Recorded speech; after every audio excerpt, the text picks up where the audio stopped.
Okay, I'd just like to say welcome to everybody and welcome to our webinar on plans to transform the Seymour Centre. Just a quick apology, just for those that did try and tune in on the 28th of September. I think I apologised last time when we had the last webinar in the day, but it was very frustrating. So apologies again for those people that were on the line and couldn't get through. So here we are. Anyway, this is the replacement webinar, and this session will be recorded and it will be placed on the website, so people that can't view it today can see it, and also those that are on it, if they've forgotten what happened, then they can go back and have a little look. So the first thing I want to do is introduce you to Catty and to Claire, and I'm going to ask them to introduce themselves. So Catty first. Hi, good evening. I'm Catty Garamani from Make Architects. We're the architects for the scheme. Thank you. Claire? Hi, my name's Claire Nangle. I'm the head of capital programmes in the corporate property team, responsible for all major works to council buildings. So this falls within my remit. Great. Thanks, Claire. Well, Councillor Boothroyd can't make it this evening, so he's asked that I read out a statement from him. So if you could indulge me, I will read that out now. So he says, hello and welcome to the third round of public consultation about the plans for the Seymour Centre. I started the last round by being clear the new Westminster Council leadership is committed to investing in the centre and to transforming the building into an inclusive community hub. Thank you to everyone who has contributed to the consultation so far. We've been really pleased with the responses so far, with over 1,000 people feeding back on the proposals. In this round of consultation, we want to reach out further to the communities that will benefit from the new facilities and services. We want to hear what you think about the proposed new facilities and encourage people to visit the centre when the work is completed. As well as the Marylebone Library and the Westminster Registrar's Service having new permanent bases at the centre, additional affordable flexible spaces are being created. We hope will encourage local groups, voluntary organisations and other council and partner organisations to use the centre for the first time. The design team have identified currently unused areas to ensure that the space for sports and leisure remains the same, but with significantly improved facilities. I have carefully read the responses to previous consultations and have ensured that there have been changes to the plans as a result. This latest round of consultation builds upon what has already been agreed and communicated, and is designed to address some of the issues you have raised, which will make sure the community gets the best out of the Seymour Centre. Across the country, the creation of community hubs has been hugely successful, and we want to use the learning we've gained from studying these projects to make sure new Seymour Centre delivers on its aims. Over the next period, our teams will be assessing in detail how those hubs are managed on a day-to-day basis to ensure that future management of the centre harnesses all the benefits of co-located services. Please do take advantage of this latest consultation to tell us what you think. Your feedback does result in changes to our thinking and the plans. Thank you. So after that, I'd just like Catty perhaps to take us through the slides, and then we'll go to a Q&A at the end, and you can use the Q&A function at the bottom of your screen. Thank you very much. Great. Thank you very much, Kevin. Go to the next slide, please. And the next one. So just taking a step back about what and why we're doing this project. The ambition for the project is to create a hub for the whole community. That's a collaborative space that creates a sense of community, whether people are going to the building to exercise, to learn, to work, or to play. It brings everyone together, and we're doing that by creating a permanent home for the Marylebone Library, as well as relocating the registrars from Harrow Road into this building. The council is investing money to create a much higher quality sports and leisure, as well as other community facilities within this building. And this will attract more families and more local schools to the building, and therefore we hope to create more broadly a healthier and more active community. Of course, we are focusing on sustainability within the project, and I will take you through some of the slides on that in a moment, but we are hoping to help the council meet its carbon neutral targets by 2030 through the project. And lastly, but not leastly, and very importantly, we want to create that building that's accessible for everyone, whether that's through mobility issues or any other sort of impairment, by creating a building that's easy to walk through, as well as from wayfinding and signage. Next slide, please. So in terms of sustainability, of course, just by inherently keeping the building and refurbishing it rather than demolishing it, we are already putting ourselves in a much better carbon position because of the embodied carbon that's already in the building and the fact that we're retaining it. We're also making full use of the building. There are many spaces, which I will show you in a moment, which are not used currently. And by doing that, we make the building more efficient in terms of ventilation and heating. By bringing other services into the building, we are saving on future emissions that those services would have had in their existing properties. We are, of course, looking at a fabric first approach, by which I mean we're looking at insulation of the building, we're looking at additional glazing, and this will have additional secondary glazing, and this will have a particular impact on spaces like the sports hall and the pool, and will reduce the energy requirement for those spaces. And lastly, we are completely overhauling the ventilation systems within the building, so that will make them a lot more efficient and sustainable moving forwards. Next slide, please. So going just through one by one through the unused spaces that are currently within the building and what we're planning to do with them. So the first floor, there is a space which is a residential flat, and that will become additional community space, library offices and staff welfare. Next slide, please. Moving down to the ground floor, there is currently a void in the area located in red, and we're going to put a slab over that void and therefore create a double height soft play space within the ground floor. Next slide, please. And on the lower ground floor, the base of that void will become additional plant area, and the other large area indicated in red, which is currently the unused pool tank, will become sorry, will become a gym and storage.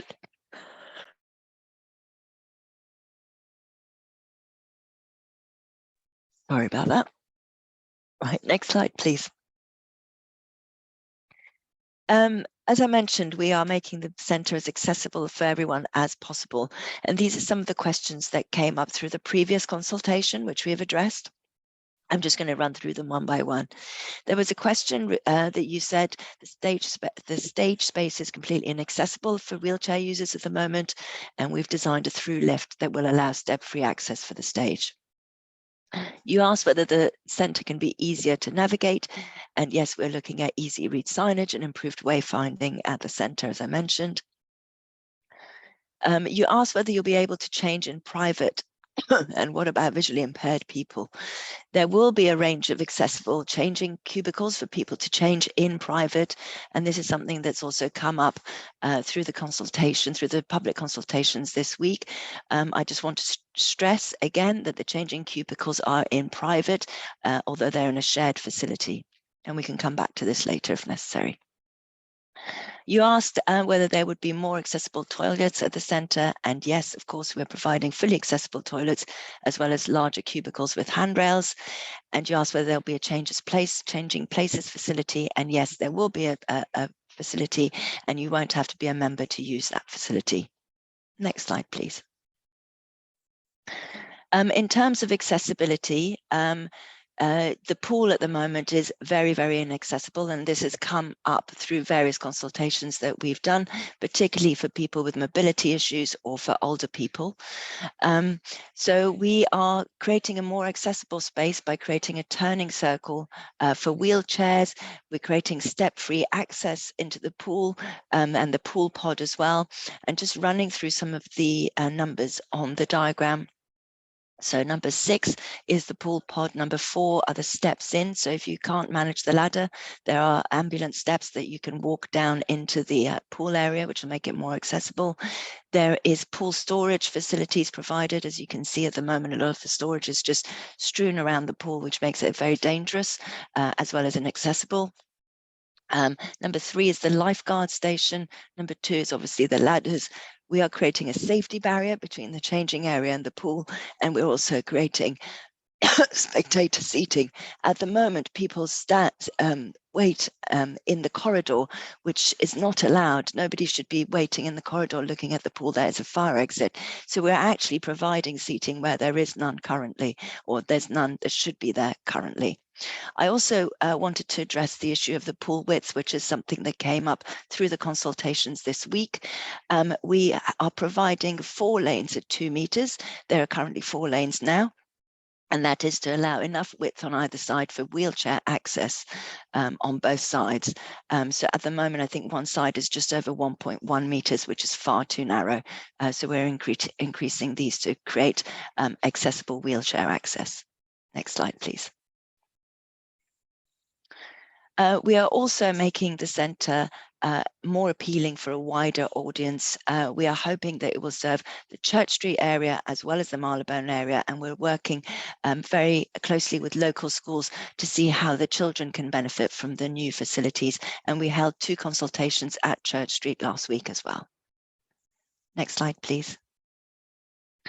In terms of the leisure spaces, we're enhancing the current facilities so they will be in better condition and designed to modern standards. One of the questions you asked is, by including the library and other areas, aren't you reducing the amount of leisure space? And the categorical answer is no, we're making better use of the spaces that we currently have and that are not used, as I mentioned. People have been asking why we're reducing the length of the pool to 25 meters instead of the 31 meters that it is currently now. And that's to meet Sports England guidance, which is 25 meters in length and 4 lanes, which is 8 meters. And as a result, it makes it a lot more accessible for everyone to use. You asked whether we're keeping a dedicated martial arts space, and yes, we are. There is a space that I can show you on the ground floor. And you asked whether there will be lockers that are available for non-members, and yes, we've looked to locate lockers outside of those spaces so non-members can also use them. Next slide, please. Just going into storage questions, you asked whether there would be more storage available for users throughout the centre. And yes, we have been working very hard to create additional storage around the sports hall and around the building for people to store their belongings, as well as dedicated storage spaces for the use of groups that use the facilities on a regular basis. And some of those are indicated on the plans there. Next slide, please. And then the enhanced leisure facilities in terms of badminton. There are currently 5 badminton courts, and we will be re-providing 5 badminton courts, but we are respacing them out so that there's the right amount of distance between the courts as per the Sports England guidance, which there isn't currently. We're also creating an area of elastic floor in the badminton courts, which will support para-badminton and wheelchair sports facilities, as well as non-sport uses as well. Next slide, please. In terms of council services and other uses, we have made space, we have created a permanent home for the Marylebone Library, and that is for many reasons. The temporary space is far too small, and they've been waiting for a permanent home for a very long time. We think that by putting the library in here, we will encourage more people to use the Seymour Centre's other facilities, which will be great. The council pays rent for the current facilities, so by locating the library into this building, they can use the money for that rent for better essential services. And as I said at the beginning, bringing all the council services together into one building creates a much more efficient building in terms of sustainability and carbon emissions. Next slide, please. The other service that we're bringing into the building is the registrars, which are being relocated from Harrow Road. One question that came up again last week, these are not additional facilities, these are relocated facilities from Harrow Road and has no impact on the Marylebone Town Hall. Their current facility is not fit for purpose. This is a much more central location for residents, and this will also offer a venue for smaller wedding services, something which the other facilities can't offer, and as well as, like the library, bringing people into the building to use the other services in the building and to reduce emissions and save money. There was a specific question about whether Seymour Centre will be replacing Marylebone Town Hall. And as I just said, no, it won't be. It's just another venue for smaller weddings. It's a different offer. And I think it's very interesting to note that about 25,000 people use the Harrow Road services every year. So that's a lot of people that we would hope to attract to this building. Next slide, please. In terms of space for families, particularly and children, we have created a community hub for the whole family, clustering all of the family facilities together. We have a children's library, which is located at the Sholdham Street end of the centre, which is adjacent to the soft play. There'll be dedicated buggy store, as well as a vending facility for parents to use so that they don't have to leave the soft play. The stage will be an additional facility as well.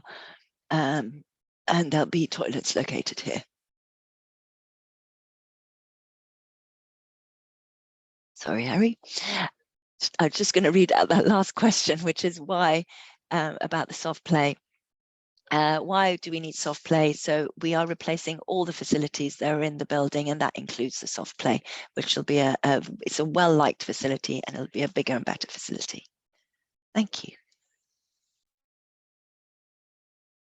Over to you, Kevin, for the Q&A. Okay, thanks, Catty. Give you a chance to take a drink. So well done for getting through that. It's very difficult. I've been there before, so thank you so much for persevering with that.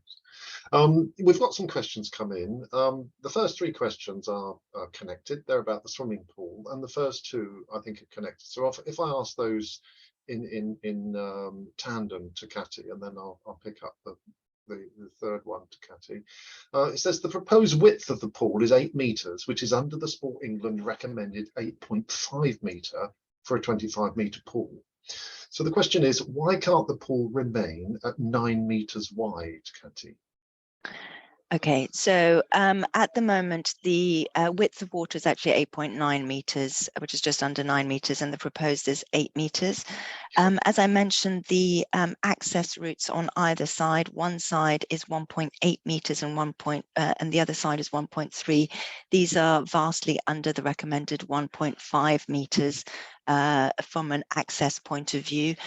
We are currently proposing 1.68. At the next stage, we can look to slightly increase this so that we still have the 1.5. However, we will still be under 8.5. It'll be just under 8.5. 2 meters is the width of the Sports England lanes that are required, and they allow a 25 centimeter barrier on either side. So yes, so we can look at the detail of that, but we do need to provide a 1.5 meter accessible area on either side, as well as space for the lining of the existing tank and the new drainage channel. But we will take this comments on board as we move into the next stage. Okay, thanks, Catty. I think you may have answered this third question, which is there are currently 4 lanes, but the pool won't be safe with 4 lanes in an 8 meter pool. I think you perhaps answered that, did you? Yes, so I'll just, so that Sports England lanes are 2 meters wide, and our lanes will be 2 meters wide. The additional ½ meter is 25 centimeters on either side, which we have lost on these proposals, but we will look to try and bring some of that back. But just to confirm, we have got lanes of 2 meters, and that's what the Sports England guidance says. Great. Okay, thanks, Catty. I'm sorry, the next question is a design question too, so if I could put that to you. And why has the community space taken priority over the pool size and changing area? If the judo studio was moved into the community space beyond the pool, there would be space for changing room at the shallow end where the adults will want to sit. We're obviously looking to accommodate lots of different uses, as I said, within this building. It's not just a leisure centre, it's going to be a community hub, and that's why it's very important to have all the different facilities that are being provided within the building. We have looked at various options for relocating the changing rooms. The fact that the swimming pool is going from 31 to 25 metres wouldn't necessarily be impacted by the changing room being at the other end. There's lots of other reasons that we are doing that. For example, introducing the ambulance steps to make the swimming pool more accessible. Okay, that's great. I think just making a general comment before I answer this last question, it's clear that the building doesn't allow us to do all the regulations for everything in terms of Sport England. So because it's just constrained, isn't it? We're in a very constrained situation with the building itself. This next question is Sport England say 25 times 4 for the new pools, but they're very clear that if you've already got a larger one, you shouldn't reduce it. So I guess that's in a position where you're able to do that. Catty. I was just going to say, if we had a larger one and this pool was fully accessible, then of course we wouldn't be looking to reduce this, but this pool is not accessible. It is dangerous in terms of accessibility for people with mobility issues, and that is why we are bringing all of these issues into play now. Yes, thanks, Catty. Okay, the next question, will there be set times of the day when schools can make use of the facility? Claire, did you want to take that up as a management issue? So that's about set times of day when schools can make use of the facilities, perhaps. Yeah, I'd have to go back and have a chat with the current operator on that one, and we'll post the answer to that question. I mean, I guess from a sort of practical point of view, there, because of the sort of underutilization at the moment, the management team are very keen to get more people using the pool, but I'll certainly go away and have a look at that. I think that feeds into a slightly wider question about the future management of the whole centre. So just to sort of pick that up, give Cassie a break and a chance to get a glass of water. It's something that we're very alive to at the moment. No decisions about how the centre is going to be managed going forward have been taken, but there's some really key issues that people have raised during the consultation period about, you know, women only swimming and now school swimming, that, you know, we will be picking up in great detail during the next phase. Okay, thanks, Claire. I guess the next question might be related to the operator. It says, will state-funded schools be given priority over private schools? I don't know the balance of state and private. I mean, I know a lot of private schools have their own pool facilities, but again, I'll go back to the operator. I mean, we want the centre to be utilised as much as possible, and one of our clear aims is to tackle obesity and childhood obesity, and so we will be encouraging the operator and the future management to reach out to the widest possible users of the centre going forward. But we'll post that we're doing online written Q&A, and we'll certainly address that in the online written Q&A so it's clear. Great. Okay, thank you, Claire. The next question, it says, hello, could you please confirm when the pool will be closed as a result of the project? We have heard that this could happen as early as next term. Claire? No, not as early as next term.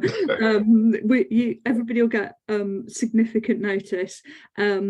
We haven't yet submitted the planning application because we wanted to do this consultation before finalising the design. So we're due to submit the planning application in the next sort of 4 weeks, that sort of time frame. We anticipate a consent early next year, and then there'll be a period of mobilisation by the contractor, who we've already gone through a procurement exercise, and that's Wilmot Dixon, who are now part of the design team as well. So we can't be absolutely certain yet when it will close for these major works, but people will get certainly more notice than just, you know, it's next term. It'll be several months of notice, so we can help people plan for where they go during the closure period. Great. Okay, thank you, Claire. The next two items are comments rather than questions, and it says the pool will not be 24 metres times 4 lanes, as one lane will be longer and thus not Sport England compliant at all. Correct, yes, one lane will be longer. That's absolutely right, and that's I think adjacent to the hospital stairs that come down. The other comment is that 2 metres is the absolute minimum, and it's noted that it's potentially dangerous width. I'm not sure I agree that it's potentially dangerous. 2 metres is the minimum. Catty, did you want to pick that up in terms of that comment? I mean, yes, 2 metres is what the Sports England guidance says, and it's what we can achieve. If we had a greenfield site and we could design a pool that was as large as possible, we could look at doing wider lanes, but we are trying to balance making the pool as accessible as possible to a wider range of the community, together with providing the swimming facilities. Great. Okay, thanks, Catty. There's a specific question for you, Catty, and that is, could you please confirm pool depth? The proposed pool depth will be 1.2 metres at the shallow end, going down to 2 metres at the deep end. Currently, the shallow end is 0.8 metres, which is far too shallow, and also Sports England don't recommend that. Sports England guidance also says pools that are used for learning should be between 1 and 1.35 metres ideally. Both the shallow end and the deep end have a 3 metre long flat area, so it's not just going from shallow to deep.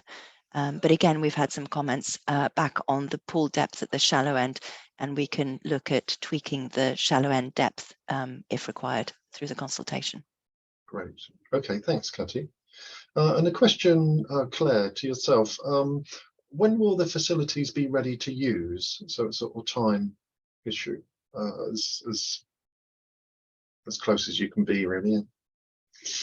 Yes, we're not entirely sure, because we're still talking to the contractor about phasing the programme, what possible works could be done early, the cost of that to the local authority. So there's a whole load of variables which the team are working through now.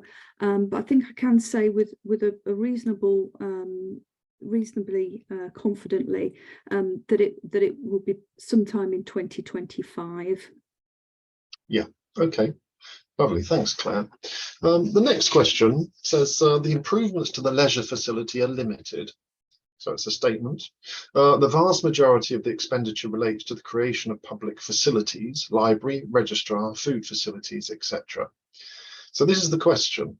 Can you please confirm that Westminster Council will represent the expenditure appropriately, and that leisure expenditure elsewhere in the borough will not suffer as a consequence of pretending a significant leisure expenditure is happening here? So quite a controversial statement. Claire, did you want to pick that up? Yes, and a statement I don't agree with, Kevin. I think that the improvements are very significant. The improvements mean that the leisure centre will be accessible to people who currently cannot use them. And that's really important for a whole range of people who would really like to use these facilities, would really like to use the swimming pool but can't.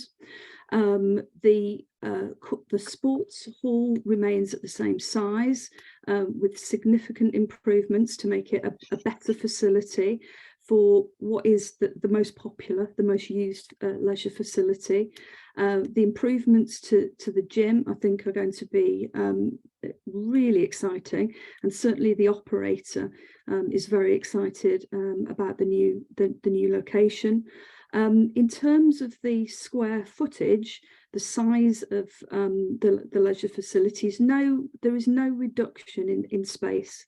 It's not the case that other council services are somehow pushing out leisure facilities. So I disagree with those statements. Yeah. And I think that the commitment of the council to spend what is a very significant amount of money needs to be recognised. I think it'll be a fantastic facility, and we've had a lot of feedback, especially from parents, that the facilities that not everybody uses, not everybody even knows are there currently, are welcome. Okay, lovely. Thanks, Claire. The next two comments are really comments rather than questions, and I'll share them because obviously people have given up their time. I want to make the comments. So the first is make it accessible without reducing its size. I think that's relating to the pool. And the next point is many local people, myself included, are not happy with the changes to the pool and go swimming for their mental and physical health.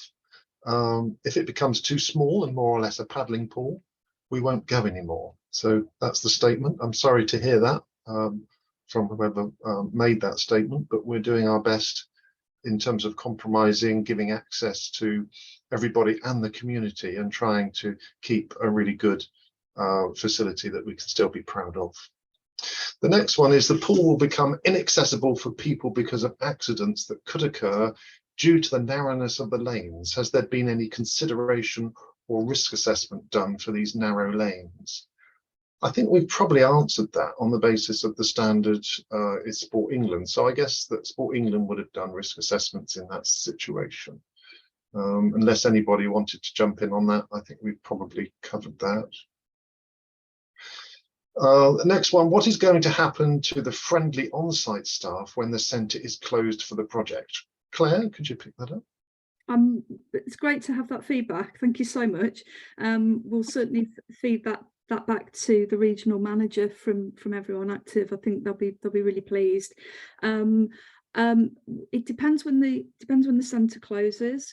It depends on the vacancies that Everyone Active have got, but certainly we're really alive to both the staff and obviously the users and where people will go. So we'll be giving Everyone Active a really long lead-in period so that they can make arrangements for staffing and also the services. We can work with them to make sure that people who are members, people who just drop in, and the clubs. And I can see another sort of similar question, Kevin. Shall I just? If you want to, yeah, of course. Yeah, it's around alternative venues, storage locations Yeah. for groups that currently use the centre. There's been a lot of meetings with those user groups. There's a very long-standing scuba diving club, runners. Certainly the team have been meeting with them very regularly to find out what their long-term aspirations are, because it's a bit different for each group, and also what the interim support that we can give to those clubs and groups, because they are, they're an important part of Seymour. Right. Okay. Thanks very much. There's a detailed question here about percentage of costs relating to the additional space for the library and registrar's space for leisure works. Whether the leisure facility is enhanced is a view, but the cost split will be factual. The physical works for the new non-leisure space are significant. That's true. I mean, we can, yeah, I mean, I think I think it would probably surprise people because certainly the cost of pools and other leisure facilities are significant. I guess there's a real question over how you would attribute costs on mechanical and engineering, boilers, air source heat pumps, photovoltaic cells. It's not necessarily an easy calculation to do, and also we're dealing with some commercial confidences around tender prices that come in, but we'll take that away and have a think about how we can share information that's not commercially confidential and do it in a way that makes sense. Yeah, in terms of being open and transparent, that's what we want to be. So yeah, that's great. Thanks, Claire. We keep getting some more questions about the pool, about risk assessments, and it's saying the statement is lane widths are guidelines only. They expect you to do a risk assessment. Has this been done? So yeah, they are guidelines. I don't know, in terms of risk assessments, we're looking at all sorts of risks in terms of the pool, but I'm not sure whether this is a risk that is something that needs to be picked up. Kevin, can I just add on this question, which is that Everyone Active have been part of the process as we've designed the pool, very much so. And so they are fine with the 2 metre length. It is Sports England guidelines. Yeah, as well as width, widths. Yeah, lengths would be a bit short. It would be short. And then it really would be a paddling pool. And the 250 millimeters on either side, which takes it from 8 meters to 8.5, is actually to do with the extra wave barrier rather than with safety. So the Sports England guidelines do say 2 meters is the width. And we are working very closely with Sport England just in terms of a reassurance. There isn't anything there we put that would be unsafe, and you know, it will be going through, and the standards will be met. So thank you for the question. The next point is going back to the changing rooms, I think, and you mentioned, Catty, that we've had some comments around the changing rooms, and we're perhaps going to take that away and have a look at that. And I'll just read it out because the person has put it there. As a young female user of the pool, I would not feel comfortable to use a mixed changing room. So yeah, thanks for that feedback, and we're going to take that away and look at the changing facilities. Okay. Right, I don't know who asked the finance question, but Claire deliberately avoided answering it. To re-ask, will the cost of moving, e.g. gym into the pool tank, be apportioned as a cost of sports and leisure, or a cost to e.g. libraries and registrars? And if to sports and leisure, will it affect sports and leisure expenditure? In terms of expenditure, I think we will be open and honest in terms of how the expenditure is apportioned. It's a building, it's going to be a community hub. So I don't know whether you have any comments on that, Claire. I don't want to go over the answer again. Well, we've not sat down with a calculator and apportioned cost between the different elements. We haven't done that because it's one holistic building. It's one community hub, and in answer to the question, how would we apportion the cost on the 4 accessible lifts? Does that get apportioned to leisure? Does it get apportioned to libraries? Does it get apportioned to registrars? That's not how we're seeing it, because you might come in and you might decide that you want to go to the library, but then you might decide that you're going to go to a Zumba class or a spin class. So we've not thought of it like that. As I say, we'll go back and see what we can do. But the last part of the question, will the expenditure here impact sports and leisure expenditure elsewhere in the borough? No, it's completely separate. This is a capital budget for this project, and it's ring fenced to this project. And if other leisure facilities require investment, and if that's agreed, they would have their own dedicated budget. Okay, great. Thanks, Claire. The next question is about consultation, and particularly swimming groups, asking which swimming groups were consulted. And a comment really saying that the person is saying that no person who swims for fitness would agree that the proposed narrow lanes are usable. Well, people are entitled to their own views, so we respect that, as I'm sure you respect our answers. So in terms of consultation design, Claire, do you know in terms of swimming groups? Do you want me to pick that up? Oh yes, please. Thanks, Claire.